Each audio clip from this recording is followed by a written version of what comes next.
Hello guys, welcome to a new video from the channel. This time we check how to create Google Forms on mobile. So let's start. It's very easy to do it.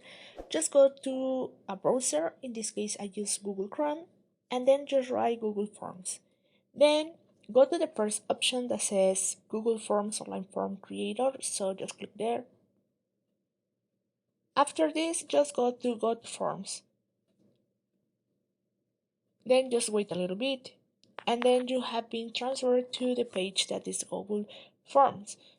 Here you can start doing your forms on Google. So for example, on the title you can write something. You can modify the text if you want, and then you can add a description here, and then you can on the title question here also. So here just select if you want multiple options. Okay, and for example in option 1 you can put, for example, 23, add another one if you want.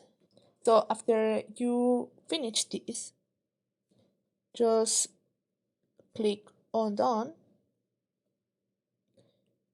and you can add a picture if you want, and just click on require if you want that. Okay, so after this you only finish and just go out from here, and then the form will be saved automatically on Google. So that's the way to do it. So as you can see, it's very easy to create a form on mobile. Hope this works for you. Thank you for watching this video. Remember to subscribe and give like to this video.